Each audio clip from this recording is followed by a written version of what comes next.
Esto del camino espiritual funciona como el camino biológico. O sea, tú no llegas a la vida solo, sino que te trae un padre o una madre, los dos, y el camino espiritual pasa igual.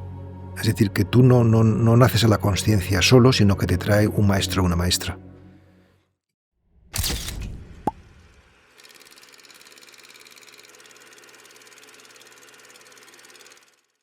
Pablo, ¿de tú o de usted? De tú, por favor. Estuvo aquí hace poco Eduardo Strauch, uno de los supervivientes del accidente de los Andes, y me dijo que le encantaría conocerte. ¿Ah, sí? Pues pásale mi teléfono, mi correo. Leyó, creo que, la biografía del silencio y dijo, sería fantástico conocer a Pablo en algún momento, y yo le comenté, le dije, pues tiene que venir por aquí y se lo diré. Se lo transmitiré. Cuando él me contó, conoces la historia, sí, claro, de Eduardo Strauch, él me contó que cuando estaba allí, en medio de aquella situación horrorosa, casi infernal, diríamos, tenía algunos momentos de plenitud en los que sentía lo que él llamaba meditaciones espontáneas. Decía que miraba al horizonte, miraba las montañas y de repente se sentía lleno y se sentía pleno en medio de aquella miseria. ¿Esto es posible? Totalmente. Tantas veces experimentamos conexiones con lo más profundo de nosotros mismos y con la realidad. No sé si ayer mismo, hablando con un amigo, le comentaba justamente, si fue ayer o antes de ayer, le comentaba justamente que en esta Semana Santa pasada, en la vigilia pascual, la celebración de la noche del sábado, yo tuve un momento de conexión que fue cuando pusieron el himno a la alegría de Vivaldi. Hay una explosión y un momento de verdadera conexión. Y también le contaba que recuerdo en mi infancia, cuando aprendí a montar en bicicleta, en Vilanova, un pueblo de una ciudad cercana a Barcelona, que quizás fue el momento de máxima conexión de mi vida. O sea, ¿Cuando montabas en bicicleta? Sí, cuando aprendí a montar en bicicleta, sí, de niño. ¿A los...? Pues se tendría a lo mejor 7 años, 7 o 6 años, sí, no me acuerdo, sí. Ahora he publicado un libro que se llama Devoción, y en la última página hablo de uno de esos momentos de conexión que fue cuando era un niño todavía más pequeño, que di una voltereta en gimnasia, en la clase de gimnasia, y fue la primera vez en mi vida que yo di una voltereta, y me sorprendí de lo que el cuerpo era capaz de hacer sin que yo, en fin, me hubiera dado mucha cuenta, ¿no? Y también fue un momento de conexión preciosa. ¿Y qué sientes ahí, en esos momentos de conexión? ¿Cómo se lo trasladas a alguien que no los identifica, como yo? ¿Tú no los identificas? Esos momentos de conexión, ahora mismo, a lo mejor si me los describes... O sea, yo el más importante que he tenido ha sido hace no mucho, hace como un año, que duraría pues a lo mejor un minuto, y fue a la salida de... A la salida no, estaba terminando una liturgia en un monasterio en Italia, Monte Corona se llama, donde yo había participado en un retiro personal mío, y ya me marchaba, había dedicado ahí una semana al silencio personal, y estaban los monjes cantando el Salve Regina, que es una canción clásica cristiana, católica, y en ese momento sentí una enorme conexión, hasta el punto de que creo que ha sido la vez en mi vida donde he descubierto lo realmente real. ¿No? ¿Y qué quiero decir con esto? Experimentas un descanso infinito y te das cuenta de que todo está unido, de que todo es lo mismo. Yo no escuchaba música, sino que yo era la música y yo era todo.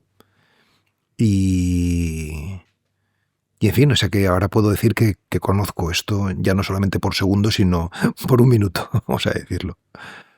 ¿Cómo eras de niño, Pablo? Has hablado de esos momentos de conexión que ya los percibías en aquel entonces, uno con 7 años y otro todavía más joven. Entonces uno puede intuir que no eras un niño, quizá un niño más sensible, un niño más despierto. O sea, yo creo que yo nací con un nivel de consciencia alto, que eso no significa un coeficiente intelectual alto, es otra cosa, ¿no? Porque ya desde bastante pequeño tuve interés por las cuestiones metafísicas, por el más allá.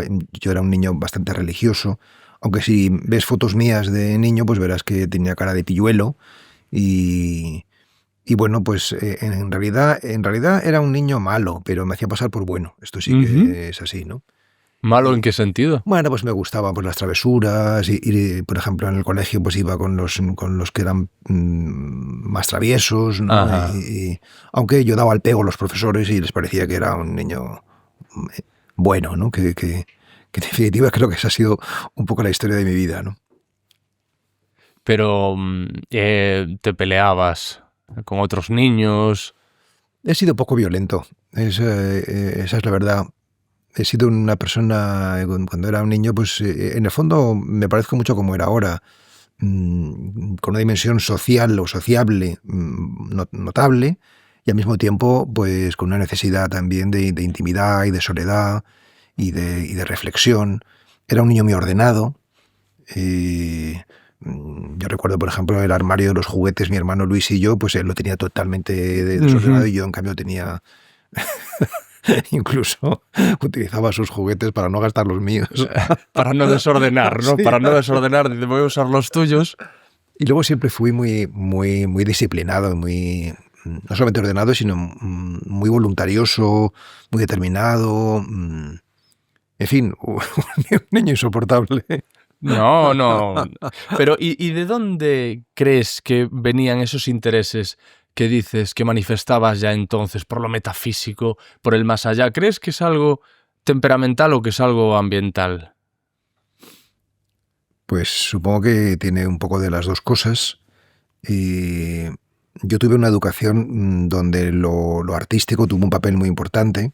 De hecho, somos 7 hermanos y los 7 nos hemos dedicado al mundo de las artes, ¿no? A la pintura, a la escultura, el teatro, la música, y a la literatura por mi parte. Es decir, que había habido un caldo de cultivo claramente de sensibilidad. Mm, No creo que mi familia fuera particularmente religiosa. De hecho, mis padres empezaron a rezar cuando yo les dije, a rezar por las noches en casa, cuando yo les dije que me metía en un seminario para ser sacerdote. Yo creo que antes simplemente pues iban a misa los domingos como hacía el 90 y muchos por ciento de la población en España en los años 60, ¿no? Yo soy de 63, tengo ahora 61 años, ¿no? Y eso es lo que puedo contar, ¿no? O sea, rezaban para apoyarte. Vamos No, a no sé si, rezar que el niño está en el seminario, no sé, vamos a... no sé si era para apoyarme o porque de alguna manera tomaron conciencia de que la dimensión religiosa era importante, ¿no? Que yo Ajá. les había traído esta conciencia a su vida. Pero tuviste una adolescencia normal, ¿no? De fiesta, amigos... Yo creo que sí, que nací en una adolescencia, pues esto, típica de los años 70 en España. Por supuesto, yo estudié de niño en el colegio alemán y luego ya adolescente en el colegio de Crowley, que es un colegio laico, y tengo buen recuerdo se potenciaba mucho el teatro. A mí me gustaba mucho el teatro y yo pues participé en todas las obras teatrales del colegio. También la literatura, había concursos de cuento y de poesía y ahí fue donde empecé yo a escribir y, y bueno, pues por supuesto la música, en fin, lo que es la adolescencia, ¿no? ¿Novias? Tuve algunas, tuve Que eso algunas. siempre uno es lo que se pregunta, ¿no? Cuando conoce a alguien No, dedicado al sí, sacerdocio. sí, sí. No me gustaban las chicas como creo que casi todos los chicos normales, ¿no? Y salí con algunas. De hecho, cuando yo me metí al seminario con 19 años, yo en aquella época estaba saliendo con una chica que se llamaba Pilar y le dije que la dejaba y que me iba al seminario y me dijo que mejor por ser cura que por otra mujer. Esto sí que, Por lo menos esto no sí que lo afecta a su recuerdo. ego. Esto sí que lo recuerdo. Y de hecho mantengo la amistad con ella, fíjate. Ah, sí. Sí, sí, sí. He leído que has dicho que cuando uno trasciende el ego, la castidad es algo natural. Eso he dicho. Sí, bueno, puedo buscar Que sí. la frase exacta, que seguro que la tengo anotada por algún sitio, pero algo así, como que cuando uno trasciende el ego, ya no tiene esas Es decir, necesidades o esos deseos. o sea, esta pregunta es importante, ¿no? O sea, no Ujú. digo que las demás no lo sean, pero son más anecdóticas o más circunstanciales, o más que tiene que ver con mi biografía, que tiene un interés pues muy relativo. En cambio, esto sí que me parece ya más sustancial. Es decir, que normalmente vivimos mm, eh, presos de nuestros deseos y de nuestras necesidades y de nuestros afectos, y todo eso está muy bien. Pero en la medida en que conseguimos, gracias a un trabajo espiritual, que eso no sea lo prioritario, sino que realmente nuestra vida tenga una orientación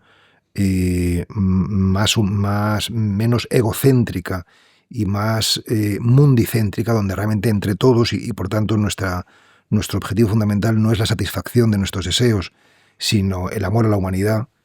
En la medida en que nuestra vida es así, pues todo es mucho más...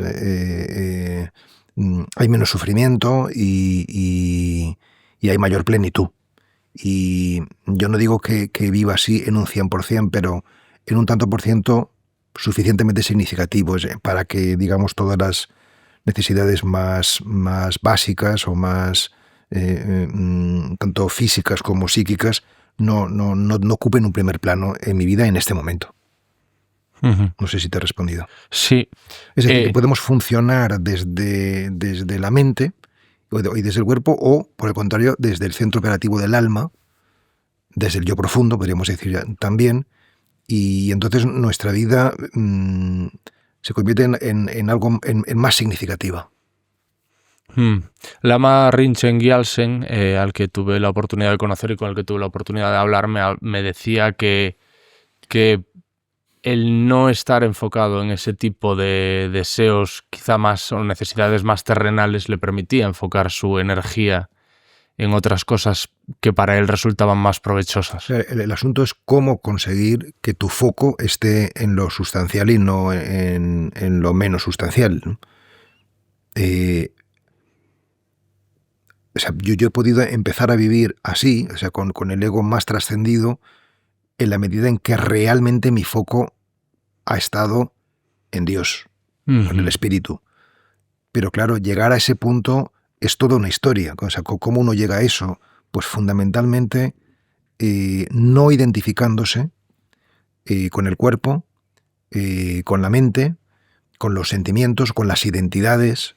Es decir, que, por ejemplo, durante mucho tiempo, prácticamente toda mi vida, para mí era capital ser un buen sacerdote y ser un buen escritor, porque yo pensaba que yo era un sacerdote y yo era un escritor. Realmente ahora sé que yo, por supuesto, desarrollo o desempeño ese papel de escritor y de sacerdote, pero eso no es lo sustancial. Y eso me ha costado muchas décadas. No comprenderlo teóricamente, porque no creo que sea tan difícil de entender, pero sí integrarlo existencialmente, ¿no? También en el tema afectivo que antes planteabas, de alguna manera crees que necesitas de la otra persona para vivir en plenitud. Eso significa que todavía no te has dado cuenta que realmente para amar basta una sola persona. Es decir, que realmente el otro no tienes que ir al otro por necesidad, sino por gratuidad, ¿no? Porque si ya vas por necesidad, el punto de partida es de carencia. No es un punto de partida, digamos, de sobreabundancia. Y hemos de ir al otro por sobreabundancia. O sea, yo vengo a este podcast o a este encuentro contigo no porque necesite algo, sino porque quiero compartir aquello que la vida me ha ido regalando y yo he sido capaz de acoger.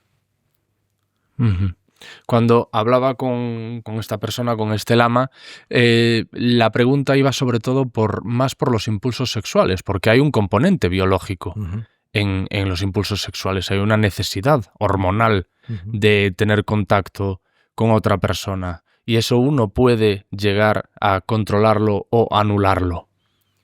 No sé si la palabra es control, porque eso no me gusta mucho esa palabra, aunque sí me gusta, que es muy afín, autodominio. Yo no lo siento como una conquista que yo he conseguido controlar, sino más bien como un regalo que se me ha dado no tener en este momento el foco de mi vida en eso, ¿no? Los logros suscitan orgullo, los regalos suscitan agradecimiento, es muy diferente. O sea que no siento que es algo que yo he conseguido, sino algo que se me ha dado y poco a poco he ido siendo capaz de implementarlo. ¿Se puede escribir sin el ego como motor? Porque gran parte, ¿no?, de los escritores realmente el ego es un poco el combustible del artista en general, No incluso. solamente es que se pueda, sino que la verdadera literatura nace cuando escribimos desde el yo profundo, no desde el ego. Evidentemente, la fuerza de autoafirmación es importante y siempre está ahí. El asunto es cómo la vivimos. Es decir, que el ego no podemos renunciar a él en este plano, en esta existencia histórica, pero sí que podemos tenerle, digamos, a nuestro servicio y no nosotros al suyo. Y entonces, al escribir, por supuesto que el ego sigue estando ahí, pero es como digo a menudo, como un animal doméstico que de alguna manera pues hace lo que tú te parece oportuno que tenga que hacer y no al contrario, ¿no? Hay un impulso que en el escritor es muy, muy fuerte y que yo he conocido muy bien, ¿no? Y es pues el deseo de posteridad, de triunfar, de alguna manera que parece reconocimiento. Que parece o de la gloria, no sé, que parece un poco inevitable y sin embargo yo creo que sí que es evitable, ¿no? Y parece inevitable en el sentido de que lo propio del arte es que el artista debe ofrecer su punto de vista. Es decir, tú ves un Picasso y dices, esto es Picasso, o ves un Dalí y dices, esto es Dalí, o ves un Braque y dices, esto es Braque, ¿no? O lees a Cervantes y esto es Cervantes. Es decir, que tenga una personalidad del arte. Claro que lo extraordinario del artista es que logra presentar en forma de literatura, en forma de teatro, en forma de pintura o en forma que sea, su propia visión. Y en ese sentido, la perspectiva egocentrada es fundamental, pero el asunto es si eso lo vives de manera excluyente o de manera impositiva o de manera totalizadora y por tanto dictatorial, o por el contrario, es, digamos, una nota más que suena en el conjunto de la armonía de cada cual, ¿no? Es decir, que la escritura, el arte en general, es o debe ser, yo lo vivo así, como un ejercicio espiritual. Es verdad que pasar de escribir desde el ego a escribir desde lo profundo, como talante fundamental, no es automático, más bien es todo un proceso. Yo no digo que ya esté en el yo profundo al 100%, pero sí en un tanto por ciento, como antes he indicado, suficiente o en fin, digno, si no, no podría decirlo en voz alta, sino me caería de vergüenza. Uh-huh. Es decir, que realmente cuando yo pienso, por ser muy concreto, deseas que tu nombre pase a la historia de la literatura, pues casi me dan ganas de sonreír por haber aspirado a algo semejante en el pasado. Pero no hoy. Hoy no. No. Pero uno escribe con voluntad de llegar a tanta gente como sea posible, y ahí hay un deseo inherente de trascendencia, ¿o no? No es una cuestión cuantitativa de llegar a mucha gente. Uh-huh. En la medida en que entramos en esa lógica, empezamos a perdernos o a deslistarnos por una pendiente equivocada. Uh-huh. Se trata de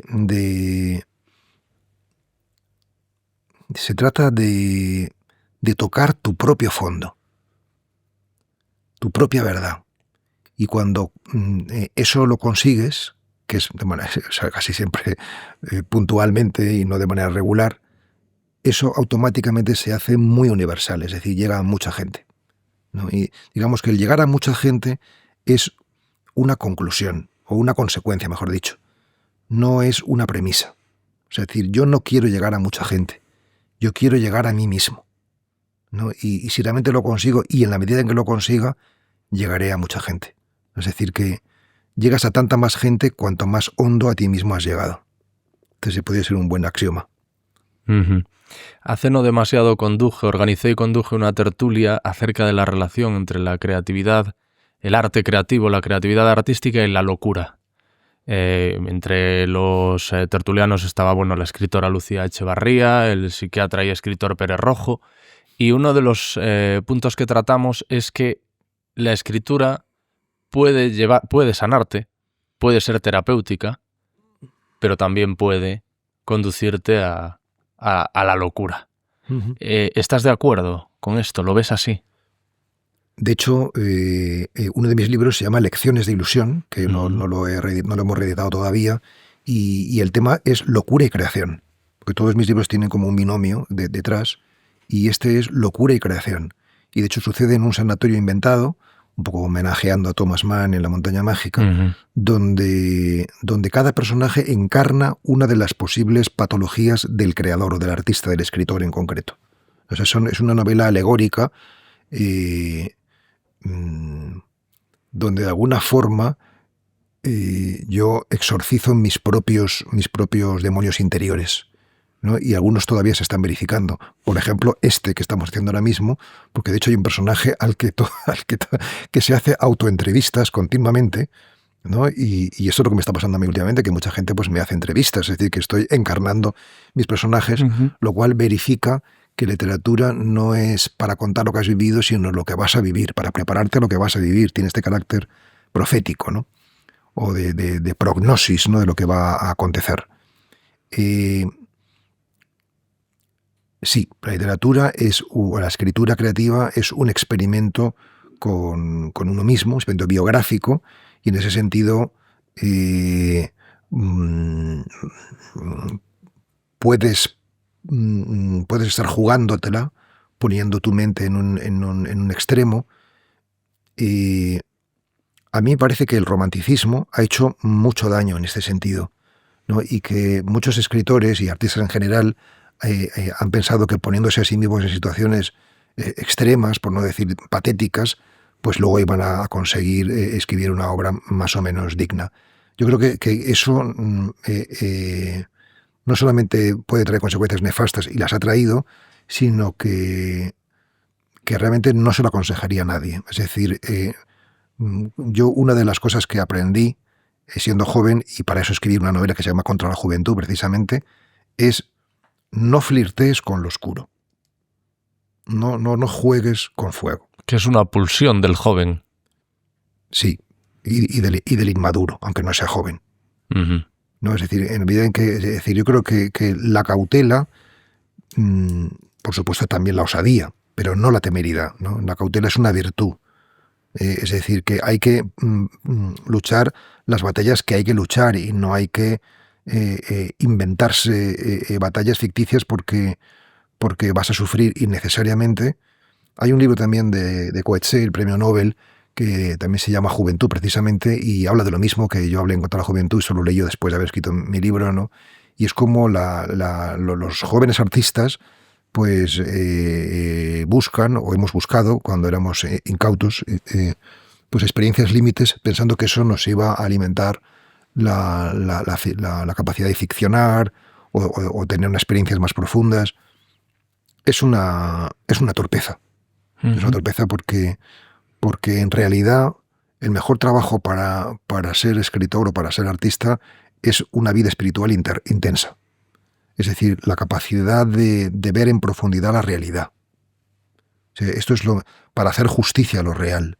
Porque yo creo que el escritor es un notario, debe hacer justicia a la realidad, llevarla a su máxima expresión, mostrarla con elocuencia, y por eso cumple un servicio social que no cumplen otras cosas.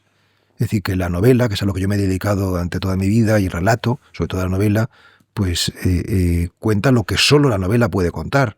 A mí cuando la gente me pregunta, ¿cuál es el mensaje de este cuento? O de esta historia. Si es que no es cuestión de un mensaje, porque si yo tuviese que dar un mensaje, pues diría un mensaje. Ujú. Es cuestión o sea, no podemos reducir una vida a un mensaje. La vida es la vida. O sea que el sentido de la vida no nos impida ver que es la vida misma su sentido. Ujú. En esa concepción de que el escritor ha de ser un temerario, ha tenido mucho que ver Hemingway, yo creo, ¿no? Muchos se Bueno, refieren a Hemingway, ¿no? entre Como otros, sí. el paradigma del escritor Sí. aventurero. También Melville, por ejemplo, Ujú. ¿no? Con Martin Eden y con tantos otros libros. Bueno, y muchos, porque de alguna forma, bueno, en general esto proviene del romanticismo, este experimento con el mal, y esto a mí me parece que ha empobrecido la literatura, o la ha encarrilado por una senda que, bueno, ha tenido su fecundidad, pero también la ha limitado mucho. Yo hablo de literatura enamorada de la sombra, cuando la sombra es una parte del corazón humano, pero no todo él, ni mucho menos, ¿no? Es decir, que es más fácil hablar de lo terrible que es el mundo que de lo hermoso que es el mundo, ¿no? Porque lo terrible es más ruidoso y más aparente. En cambio, lo hermoso es más profundo y más discreto. Pero eso no significa que lo hermoso no sea más real. De hecho, yo estoy convencido de que por muy oscurecidos que podamos ser, cada uno de nosotros prima siempre lo luminoso. Y por tanto, contar eso con expresividad, con elocuencia, con capacidad de seducción, pues eso es maravilloso. Eso es maravilloso y eso es un verdadero servicio social. Tú dices que en algún momento coqueteaste con esa concepción de la literatura como algo propio de temerarios, de gente que ha conocido la oscuridad. Yo tengo mi obra literaria, que son 14 títulos, divididas en trilogías, y la primera trilogía, los 3 primeros libros, que son El estreno, Las ideas puras y Contra la juventud, son libros que son libros sombríos, aunque con mucho humor, ¿no? Porque ante lo oscuro, si eres dramático, pues entonces eres Dostoyevsky, ¿no? Y te conviertes en alguien, ¿no? Pues muy, muy intenso y muy, no sé, arrollador, o escribes desde la distancia, que es un poco la perspectiva hoy más habitual. O sea, la gente hoy escribe desde el horror, o sea, del horror, desde una cierta distancia irónica, pesimista, nihilista y demás. Y mi primera trilogía se inserta en ese planteamiento, ¿no? Cuando yo empezaba a ser escritor, cuando empezaba a leer a los autores que me gustan y que siempre he frecuentado, ¿no? Y luego, todo esto es una reflexión a posteriori, evidentemente, luego me di cuenta de que como el horror es, ahí está Apocalipsis Now, ¿no? El horror, ¿no? Cuando decía Marlon Brando esto, ¿no? Terminaba así la película. Como me da cuenta de que el mundo es muy oscuro, pues me escapé, digamos, al mundo de la ilusión. Entonces mi segunda trilogía es la trilogía de la ilusión, de la fantasía, ¿no? de la consolación de la fantasía, ¿no? Bueno, dado que el mundo es muy crudo, pues yo me refugio en mi paraíso y me creo mis propios mundos privados. Esto es otra alternativa posible. Y luego hubo un momento de inflexión en mi vida en torno a los 40, 45 años, donde me encuentro con la necesidad de ir más profundo, y entonces nace la trilogía del silencio, ¿no? Conformada por La biografía del silencio, El amigo del desierto y El olvido de sí. La de la ilusión es Andanzas del profesor Zollinger, Estupor a maravilla y Lecciones de ilusión. Y ahí, en esa trilogía, empiezo a mirar al corazón humano con más profundidad, sin juicio. Sin juicio. Y este camino, que ha sido el camino de mi vida como escritor, pues ha culminado ya con la trilogía de la luz, o la trilogía de entusiasmo, donde de alguna manera intento que mi literatura no sea de la oscuridad, como es el 99% de los escritores, sino que hable sobre la belleza, la verdad y el bien. ¿Puedes relatarme cómo a los 19 años sientes la llamada o la vocación religiosa? Sí. ¿Qué fue lo que pasó o cómo lo percibiste? Yo ya era un adolescente religioso, piadoso. Es decir, que yo rezaba todos los días, iba con frecuencia a la misa, muchas veces iba a la iglesia a estar un rato ante el Santísimo. Es decir, que yo era lo que se conoce como un chico piadoso. Con 19 años, estamos hablando del año 80 o 81. Digo esto porque la llamada que yo experimenté se inserta en ese contexto. O sea, creo que si yo no hubiese sido un chico religioso, seguramente eso que sentí no lo habría sentido, o no lo sé, quién sabe, pero yo no lo creo. Es decir, que yo creo que la semilla cae en un terreno abonado. Si ese terreno es pedregoso o lleno de zarzas, o es el camino, no un terreno adecuado, pues no germina, como dice el Evangelio por otra parte, ¿no? O sea que yo estaba muy abierto, muy receptivo. Entonces, ¿qué pasó? Pues sencillamente, y aunque contado así, pues, en fin, uno se queda a lo mejor un poco a cuadros, pues que era un 23 de diciembre del año 82, y yo estaba, era por la noche, eran, no sé, más o menos las 10:30, 11 de la noche, yo estaba en mi habitación de la casa de mis padres, había estado un ratito haciendo oración antes, me acababa de acostar, y de pronto asistí a una experiencia de presencia. Para mí era la presencia de Dios mismo, presencia divina o presencia espiritual, podemos decir, incontestable. Es decir, que de pronto me sentí embargado por una presencia que duró mucho tiempo. Duró mucho tiempo, yo no creo que menos de media hora o incluso una hora. Y que me hizo comprender, no fue una visión, yo no vi nada, pero fue un sentimiento de presencia. Esto lo he hablado con expertos en fenómenos místicos y ha habido algunas otras personas, por ejemplo, García Morente, que era un filósofo español muy reputado, que también era sacerdote como yo mismo, tuvo una experiencia similar, ¿no? Y lo que esa experiencia me dio fundamentalmente fue la comprensión de que yo era amado y de que yo solamente podía vivir para eso, ¿no?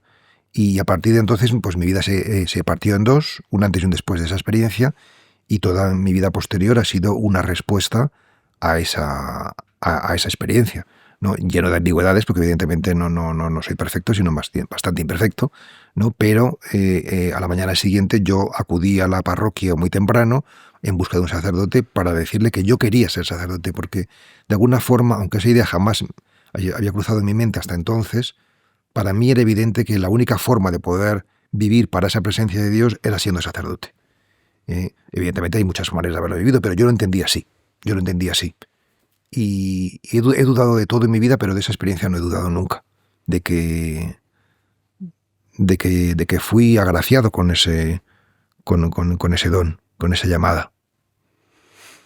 Dices que la semilla ha de caer en terreno abonado, pero en ocasiones parece que cae exactamente en terreno, digámoslo así, arrasado. Es relativamente común, por ejemplo, que encuentren a Dios presos en la cárcel. Es relativamente común que gente que ha llevado muy mala vida un día asegure haber recibido la llamada y precisamente reencauce su camino. ¿Qué crees que puede estar pasando en esos casos? Por ejemplo, el famoso Eckhart Tolle, el autor de La Hora, o también Byron Katie, que es una mujer, una iluminada estadounidense que todavía vive, estaban en una situación psíquica lamentable y durísima y muy cruda cuando tuvieron esa irrupción con la cual hemos empezado hablando, pero hasta tal punto que su vida quedó muy, muy partida, como también he comentado antes respecto de la mía, de manera casi como si hubiese habido en sus casos una canalización, porque a partir de entonces ellos es como si tuviesen un paquete de información. También esto le pasó, por ejemplo, a Gerardo Schmetling, que es un maestro espiritual colombiano, como si tuviesen un paquete de información que transmitir, ¿no? De manera muy, muy automática, muy directa, o no tanto, pero eso, yo no viví una cosa similar. Pero ciertamente esto puede suceder, estos son ejemplos paradigmáticos, o sin ponerse en ejemplos tan radicales, cuando está más oscura la noche es cuando empieza a abrirse el día. Y por tanto es verdad que porque los extremos se tocan, ¿no? Entonces es verdad que una situación de terreno arrasado, como tú lo has definido, puede propiciar, precisamente porque se ha llegado a un punto de saturación de sufrimiento, puede propiciar esta apertura capaz de acoger un germen de conversión o de vida espiritual, o como cada uno quiera llamarlo, ¿no? O de arrepentimiento, ¿no? De uno que es consciente de que ha hecho el mal, de que ha hecho daño a otros y entonces siente que ese es el camino, ¿no? Es la luz que necesita perseguir para enmendar un poco lo que ha hecho gran parte de sus días. Esta dimensión penitencial o de arrepentimiento, como la llamas, no es obligatoria, que en el sentido de que todo el mundo la siente, pero muchos la hemos sentido. Es decir, que, por ejemplo, en la meditación, que yo practico y enseño, no es inhabitual que al cabo, transitado las primeras fases, surjan las lágrimas, y esas lágrimas están estudiadas desde el punto de vista fenomenológico, pueden tener distintas valencias o significados. Hay lágrimas, por ejemplo, de drenar, simplemente, que no obedecen a nada en particular, simplemente estás limpiando, estás, digamos, accediendo a territorios interiores que no han sido hollados previamente, y por tanto ahí el cuerpo expresa lo que la mente no es capaz todavía de entender. Y también hay lágrimas penitenciales, es decir, realmente de darte cuenta de haber estado comiendo basura teniendo un manjar. Y eso pues te da un espejo de tu propia estupidez y de tu necedad, ¿no? Y es como si realmente te están brindando un gran amor y tú te coges pues una caricatura de amor, ¿no? Yo eso lo he vivido mucho. Yo recuerdo prácticamente el primer año después de entrar al noviciado para ser misionero a los 20 años. Yo me iba a la capilla. Yo entonces no lo llamaba meditación, pues lo llamábamos oración personal, y yo me arrodillaba allí ante el crucifijo de esa capilla y pasaba muchas horas llorando de amor a Jesús y de reconocimiento de mi estupidez, de mi necedad, ¿no? O sea, fue como y esto me sucedía noche tras noche durante meses. O sea, que para mí fue como un periodo de purificación, como decimos en el catolicismo, de mis pecados pasados, ¿no? O sea, pero también de preparación para poder recibir el mensaje con más pureza, ¿no? Cuando dices llorando por mi estupidez y mi necedad, te estás refiriendo a haber hecho daño a otros, sí, haber hecho daño a terceros. Tal cual, ¿no? Porque el problema,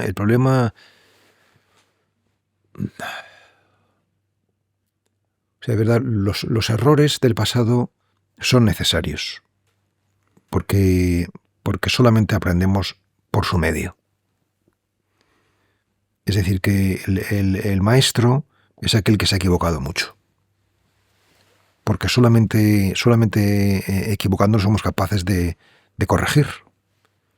En ese sentido, ayuda mucho más una persona que ha enfermado y ha sanado, o ha caído y se ha levantado, que una persona que no ha caído nunca, o no ha enfermado nunca, ¿no? Porque el que ha pasado por ahí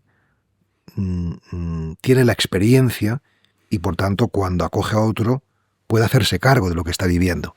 El exadicto que ayuda al adicto. Por ejemplo, ¿no? Entonces, haber pasado por la oscuridad te da credibilidad a la hora de hablar de la luz. No solamente, sino que es que posiblemente no hay luz sin oscuridad. Es decir, que como yo digo en un ensayo que titulo Biografía de la Luz, que escribí hace pocos años, la luz es una sombra alumbrada. Y por tanto, este proceso del cual estamos hablando es necesario, ¿no? ¿Cuál era la cuestión? Que he perdido el hilo. Que lloraste en su momento por tu estupidez y tu necedad. Y entonces yo te decía que con estupidez y necedad te referías a que hiciste daño a otras personas. Sí. Entonces te argumentaba que, claro, que el error es necesario, pero el precio del error no solamente es la autodestrucción o la autodevastación, destruyendo paisajes interiores de inocencia y de belleza, sino que eso salpica a otros. Y esto cuesta mucho aceptarlo, porque lo que en definitiva cuesta aceptar es que somos uno. Es decir, que realmente nada de lo que hacemos permanece en secreto o en privado, sino que todo tiene algún tipo de resonancia o todo redunda, para bien o para mal, en los demás. Es decir, que nuestra vida no es neutra, sino que tiene una valencia. O sea, que esto que estamos haciendo ahora mismo ayudará o perjudicará, pero no pasará sin pena ni gloria, que todo tiene su significado, ¿no? En definitiva, ¿no? Y darse cuenta de esto, en eso consiste el camino espiritual, en comprender que todo tiene un propósito de amor. Es decir, que incluso lo más oscuro está encaminado hacia la luz, hacia lo luminoso. Y por tanto, los errores, el sufrimiento no es inútil, sino que cumple una función. Hablas de la necesidad de haber vivido, de haber sufrido e incluso de haber hecho sufrir para enseñar, para ayudar, para acompañar. Si no me equivoco, tú tuviste un instructor al que mencionas en más de una ocasión que se llama Franz Jalix. ¿Cómo te influyó? ¿Qué fue lo que te transmitió? Franz Jalix me influyó y me sigue influyendo, aunque ya no esté en este plano, porque realmente era un iluminado. Solamente ante él y ante el difunto Papa Francisco, yo he sentido la necesidad de inclinarme, de agacharme, porque reconocí ante ellos en su presencia un nivel de conciencia, una luz interior, bueno, pues que me ponía a mí en actitud de discipular, de aprendizaje, ¿no? Una autoridad. Sí, una autoridad moral y espiritual. ¿Qué me dio? Pues me dio la transmisión espiritual. Es decir, que esto me engendró, me parió. O sea, esto del camino espiritual funciona como el camino biológico. O sea, tú no llegas a la vida solo, sino que te trae un padre o una madre, o un padre y una madre, los dos, y el camino espiritual pasa igual. Es decir, que tú no naces a la consciencia solo, sino que te trae un maestro o una maestra. Y eso fue lo que él me dio a mí. Es decir, que esto te sucede cuando tú ves encarnado en alguien aquello que tú estás llamado a ser. Y eso pues es el mejor regalo que podemos, o sea, decir, lo más grande que nos puede pasar en la vida es encontrarnos con un maestro. Porque eso es poder nacer de nuevo.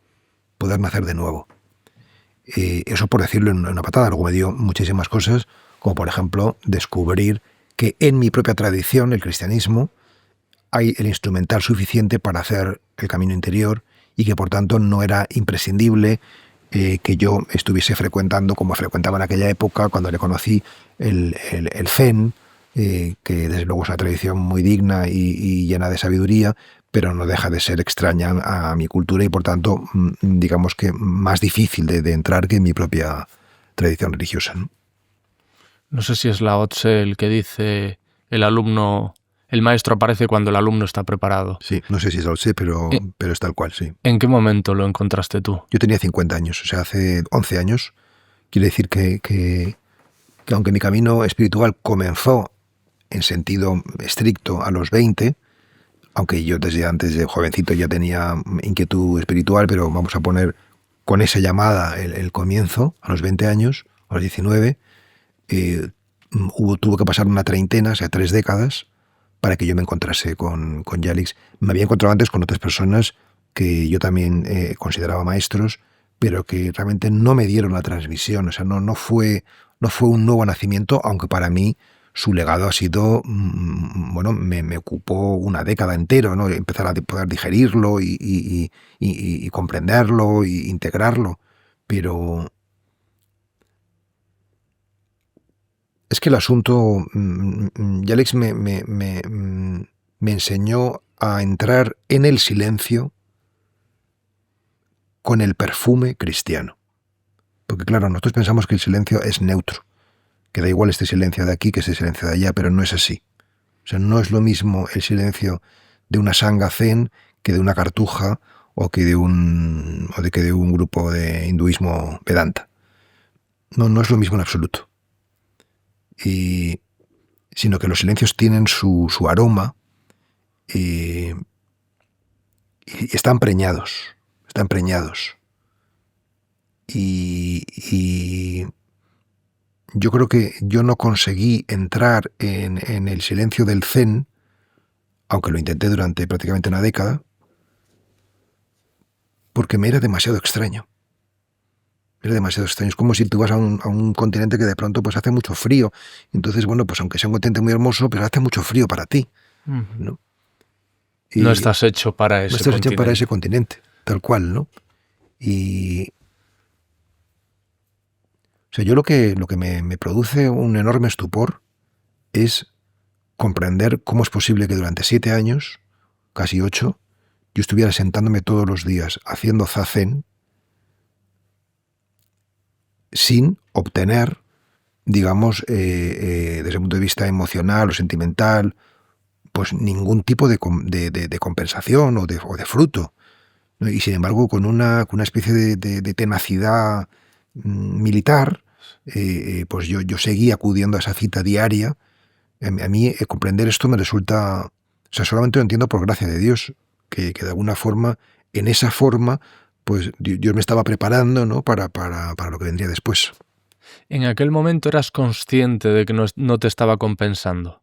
Durante esta década casi que estás haciendo meditación zazen.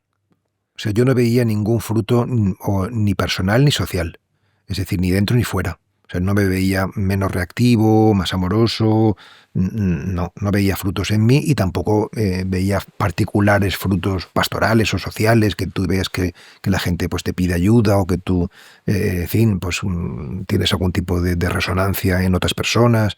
No, yo eso no lo veía. ¿Y cómo Yalix consigue que por fin, pues como tú has dicho, ¿no?, entres en ese ruido con perfume cristiano? Ese silencio, por favor. Ese silencio, perdón. Sí. Pues lo consigue porque él ha estado allí. Y entonces nadie puede llevar a nadie donde no ha estado. O sea que el único poder es el de la experiencia. Es de la experiencia. Y como él estuvo allí, pues me puede conducir a mí y a otros tantos, por supuesto, ¿no? A ese territorio. O sea, Yalix es un maestro no solamente porque haya estado allí, sino porque sabe contarlo. Es decir, que realmente era una persona con una capacidad didáctica, de exposición y de concreción muy grandes. O sea, el libro este de ejercicios de contemplación, que yo siempre recomiendo y que ahora hemos reeditado y he prologado y revisado y demás, yo no conozco otro libro tan pedagógico, tan concreto, donde no sobra nada, donde no hay nada de paja, todo va al núcleo de la cuestión. O sea, es sencillo, claro y profundo, que es lo que yo pretendo también con mis libros: sencillez, claridad y profundidad. ¿Y cómo le transmites qué es el silencio al lego, al profano, al ignorante como yo? Si no tiene sed, es imposible. Es decir, que el mensaje solamente llega a quien está preparado para recibirlo y en la medida en que esté preparado para recibirlo. Así que la sed es lo fundamental. Entonces, tú puedes hablar a mucha gente, pero tus palabras van a tocar el corazón de las personas que están abiertas para que sean tocado. Entonces, lo primero es eso. Lo segundo, yo creo que hay que hablar y hay que vivir desde la humildad. Es decir, desde que es tanto como decir la verdad. Es decir, reconocer dónde tú has llegado y dónde tú no has llegado. O sea, no mentir. No, en contra de lo que parece, no mentir, ser honesto y sincero, decir la verdad, es muy difícil. Es muy difícil. Porque vivimos en la superficie y la superficie no es la verdad, es una verdad muy, muy, muy provisoria. Yo, por ejemplo, cuando me pongo a escribir, yo siempre digo, lo difícil no es escribir, sino lo difícil es saber qué tengo que escribir. ¿Cuál es el tema y el tono? Porque se pueden contar muchas cosas, pero lo importante es que cuentes lo que tienes que contar en ese momento, ¿no? Y a la hora de enseñar a meditar, pues es parecido. Es decir, que de alguna forma debes ponerte en juego. O sea, bueno, es como esta misma conversación. O sea, esta misma conversación será interesante en la medida en que la que yo sea capaz o tú me ayudes a ponerme en juego. O sea, a decir mi verdad, ¿no? A no estar, digamos, distraído por otras cosas que nos pueden distraer, como lo que van a pensar los demás, o si esto pues es coherente con otras cosas que dije en el pasado, o mil cosas que nos pueden distraer, ¿no? Mencionas con Yalix al Papa Francisco como la otra persona que te transmitió esa autoridad moral y espiritual que casi te impulsaba a agacharte, ¿no? A reverenciarlos. Uh-huh. ¿Cómo fue el encuentro con él? Él había leído Biografía del Silencio. Yo creo que él leyó parte, no creo que todo, de Biografía de la Luz, que fue el libro que él, digamos, del que me escribió una nota. Uh-huh. Aunque cuando él me nombró consejero, Biografía de la Luz no estaba escrita y por tanto yo creo que él había leído algún otro libro, seguramente Biografía del Silencio, ahora que dices tú, puede ser que fuese ese. Yo me acuerdo que cuando el día que yo le conocí yo le regalé El olvido de sí, que es otro de mis títulos, y por tanto ese libro no podía haberlo leído, yo creo, ¿no? ¿Cuál era la pregunta? ¿Cómo fue? ¿Qué impresión? Sí. ¿Cómo era él en las distancias cortas? ¿Cómo fue conocer al Papa Francisco? Pues es un hombre, ha sido un hombre extraordinario. Era un hombre con una gran transmisión energética también él. Es decir, que realmente yo tengo una foto con él donde realmente el que parece encantado de conocido es él, a mí, no yo a él, ¿no? Es un hombre con un sentido del humor muy grande y una capacidad, y sobre todo, yo creo que su papado es un papado de la escucha y del discernimiento, ¿no? Que es algo muy jesuítico. O sea que realmente él era imprevisible en sus decisiones y en sus actuaciones muy a menudo porque no tenía la respuesta, porque la escuchaba, ¿no? Y porque intentaba discernir siempre pues qué era lo que el espíritu le estaba pidiendo en ese momento, ¿no? O sea que eso es maravilloso en general, pero en un clérigo en particular, porque parece como que los clérigos tenemos ya un conjunto de doctrinas o de normativas o de planteamientos y que hemos de transmitir, y en el caso suyo era evidente que no era así, sino que practicaba la escucha a la realidad y a partir de ahí respondía. Y yo creo que esto es quizás de lo más notorio de su talante. ¿Qué es lo que ha conseguido como papa? No tengo ni idea. Yo creo que sí que ha cambiado muchas cosas o sea, es un poco pronto, ¿no?, para ver la magnitud de su legado, pero sí que ha conseguido dar un giro importante a la Iglesia. De hecho, aunque sea solamente por en fin, la procedencia de los cardenales, pues ahora es muy diferente en un 80% de como era antes, y eso pues cambia un poco el rostro de la Iglesia. Si tú miras toda la lista de todos los países que visitó, te quedas muy sorprendido porque la inmensa mayoría son países que no tienen una importancia geopolítica particular, sino más bien marginales, ¿no? O en fin, o países que están en la periferia, como a él le gustaba decir, ¿no?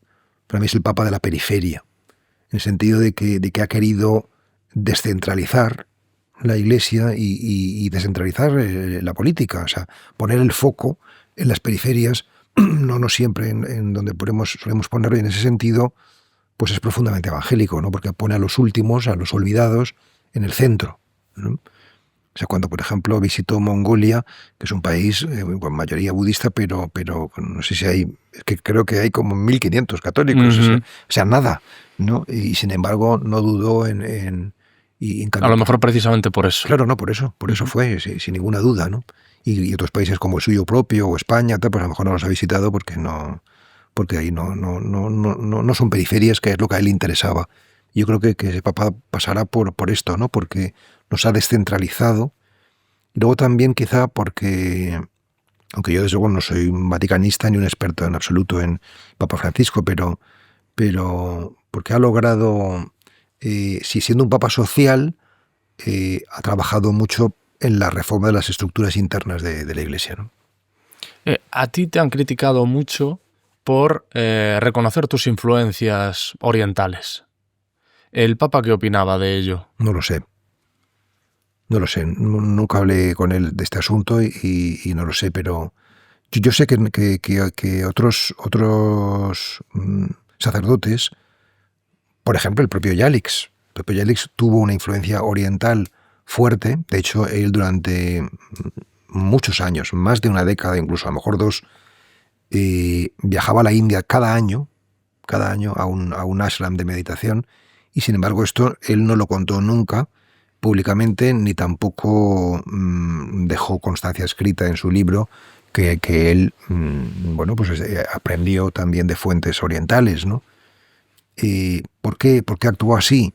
Pues porque le parecía que si no podía haber muchos prejuicios a la hora de escucharle y de aplicar sus enseñanzas en este contexto católico suyo y mío, y de tantísimas millones de personas, ¿no? Yo no lo veo así. O sea, yo creo que hemos llegado a un punto donde lo interreligioso es un hecho y por tanto podemos vivirlo con toda claridad y no tener ningún tipo. Y si alguien tiene su prejuicio, pues tendrá un problema esa persona que tendrá que empezar a trabajarlo, porque tener prejuicios no le viene bien a nadie. Ayer o antes de ayer me escribió un correo mi amigo Ramiro Calle, en el que me hablaba de su desconcierto porque no exista una papisa, porque no exista una Dalai Lama, porque no exista una diaconesa. Diaconisa, sí. Diaconisa. Y tengo entendido que tu última conversación con el Papa Francisco fue un poco relacionada con esto, con el rol de la mujer en la Iglesia. En realidad no fue exactamente una conversación, sino fue un consejo. Ajá. O sea, uno de los consejos del Dicasterio de Cultura, donde estábamos todos los consejeros, o muchos, pues se planteó este asunto del papel de la mujer en la Iglesia. Y cada uno dijo la suya, como lo veía él. ¿Y él cómo lo veía? Él no estaba en esa reunión. Él no estuvo presente en esa reunión. Pero vamos, como lo ha visto, yo creo que lo ha dejado más o menos claro, ¿no? Yo no lo sé. Sí. Bueno, pues ha habido muchos nombramientos, por ejemplo, de mujeres en cargos de responsabilidad dentro de la Iglesia. O sea él no lo planteaba como lo plantea la prensa, solamente como una cuestión del sacerdocio, sino como una cuestión del papel de la mujer en la Iglesia en general, ¿no? Y por tanto en la mujer en los tribunales eclesiásticos, la mujer en las facultades de teología, la mujer en los puestos de responsabilidad de los dicasterios, y él ha dado pasos significativos, no solamente pasos significativos, sino nombramientos concretos de personas que ahora, o sea, de organismos de responsabilidad que ahora están regentados por mujeres, ¿no? ¿Y cuál es tu opinión al respecto? Pues una cosa que me llamó mucho la atención fue que en ese Consejo de la Cultura, donde se planteó este asunto, estábamos por una parte los europeos y por otra parte todos los demás, donde para todos los demás el papel de la mujer en la Iglesia era muy relevante, no muy insuficiente como podía ser para los europeos. Con esto quiero decir que la realidad eclesial es muy plural y nosotros la vemos nada más de una perspectiva que es la Europa más o menos laicista, que es una perspectiva muy concreta, pero no es la mayoritaria realmente en el conjunto de la Iglesia, ¿no? ¿Cómo lo veo yo? Pues hombre, yo veo que sería deseable llegar a una paridad de responsabilidad, pero no, en fin, no por justicia social, por así decir, que ya sería una buena razón, sino por algo más profundo, que en definitiva es lo que está en juego, y es la representación de lo sagrado.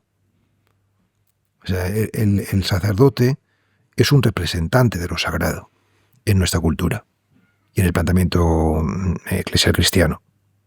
Y la religiosa o la monja no lo es en igual medida, ¿no? Entonces aquí el problema está justamente aquí. Es un problema filosófico, un problema, digamos, teórico, ¿no? Y es que si tenemos un Dios Padre en el cristianismo, pues parece casi como con natural que sus representantes sean varones, ¿no?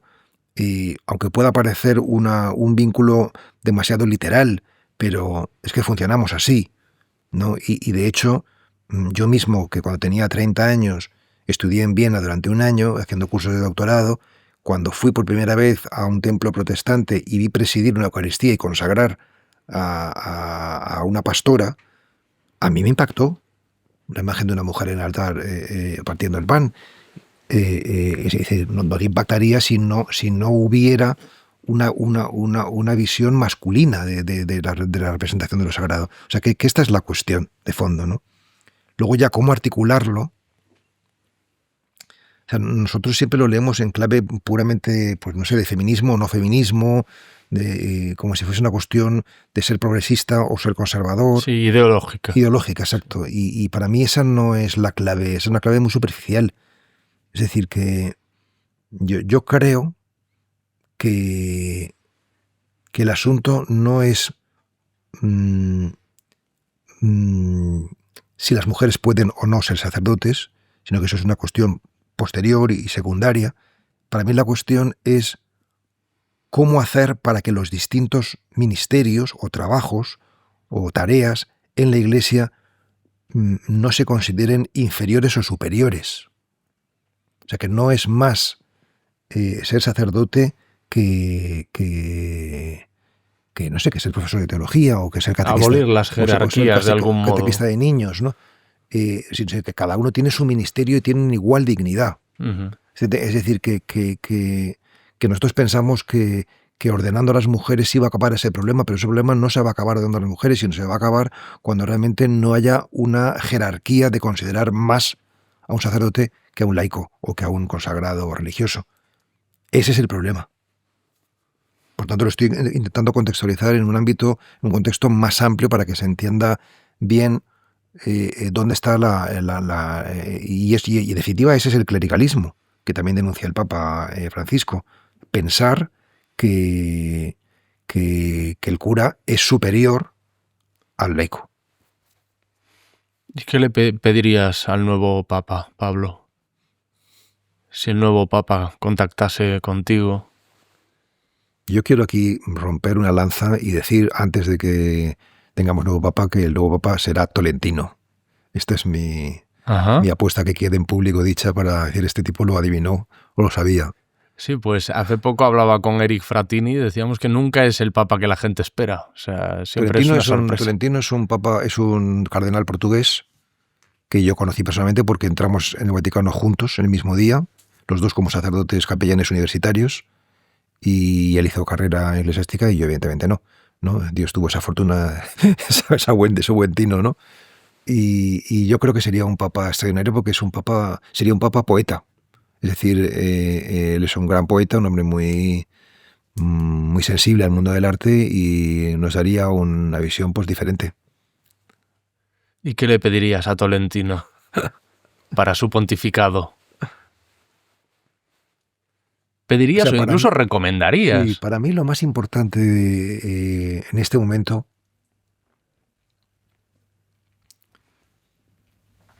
fíjate que hay cosas importantes, pero o sea, es decir, voy a contextualizar la respuesta. O sea, yo creo que lo que las personas esperan de los hombres y las mujeres religiosos, y sobre todo si son representantes, es decir, de los curas y de las monjas, es que seamos religiosos. Y por tanto, con esto estoy diciendo explicitar esta dimensión propiamente, vamos a llamarla mística. Es decir, que por supuesto, esta dimensión mística comporta actitudes éticas y comportamientos sociales. Y este Papa ha subrayado mucho esta dimensión social, ¿no? Ya con el primer viaje a Lampedusa, con todo el tema de los inmigrantes. O sea, sobre eso, sobre dimensión social, está muy claro, ¿no? Pero en cambio, la dimensión mística, genuinamente mística, no está subrayada. O sea, y yo eso es lo que pediría a un papa, ¿no? O sea, o a un sacerdote o a un representante de lo religioso, que sea realmente religioso. O sea, que hable del misterio de Dios, del misterio de la vida eterna, y que de caminos, ¿no? Y luego también, en esta misma línea, además yo le pediría ser místico y poner la mística como prioridad, ¿no? Porque solamente desde ahí todo lo demás va a encontrar el cauce. Solo desde el fondo las formas dejan de ser problemáticas. Por tanto, iría a la raíz de la cuestión. Y luego también, en esta misma línea, subrayaría mucho la necesidad e importancia del diálogo interreligioso o del silencio interreligioso.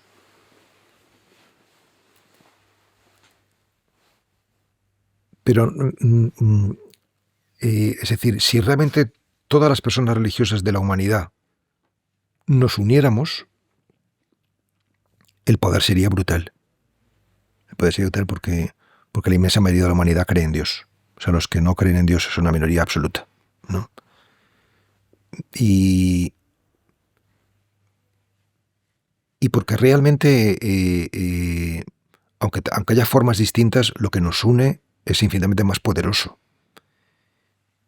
Y creo que esto es algo que mientras cada uno esté en su parcela, es que no hemos comprendido todavía la experiencia religiosa, auténtica, que no es etnocéntrica, sino cosmocéntrica. Es decir, que mientras estamos pensando nada más los católicos, o nada más los musulmanes, o nada más los budistas, estamos subrayando los míos y yo. Y ya estamos separando, y ya estamos generando abismos. Mientras que lo cosmocéntrico incluye, que no significa incluir, no significa que no haya que respetar las diferencias, hay que respetarlas e integrarlas, pero siempre desde esa clave profundamente inclusiva, ¿no?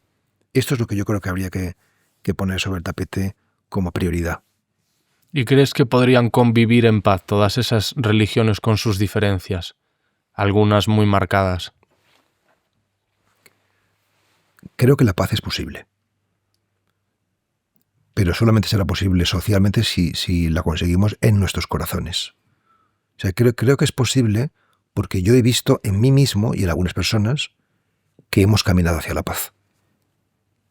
Y por tanto, si alguien como yo ha podido caminar hacia la paz, ¿por qué no van a poder caminar otros? O sea, ¿qué me distingue a mí de otros para poder hacerlo yo y otros no, ¿no? O sea, creo que realmente lo que pasa es que, claro, el camino es largo y escarpado porque hay muchas barreras que sortear y que atravesar y que redimir. Pero o sea, necesitamos la información correcta para poder hacerlo. O sea, que si partimos de puntos de pensamientos equivocados, pues necesariamente iremos a reproducir fatalmente una y otra vez pues los mismos desastres, que es lo que en general nos sucede, ¿no? Pero yo tengo una visión esperanzada en el sentido de que cada vez veo más personas interesadas por el mundo interior y por tanto por la búsqueda de la paz, ¿no? Pablo, dado que paradójicamente no eres amigo de largos parlamentos, no, voy a liberarte de este diálogo que para mí ha sido interesante, enriquecedor y entretenido. Espero que hayas estado cómodo. Tu último libro se llama Devoción, editorial Lucierna. Galaxia Gutenberg. Galaxia Gutenberg. Lo dicho, ha sido un auténtico placer y esta es tu casa para cuando quieras volver. Pues muy amable y hasta la próxima y nada, pues que ojalá que todo esto que hemos contribuya al crecimiento de todos los que lo escuchen. Gracias.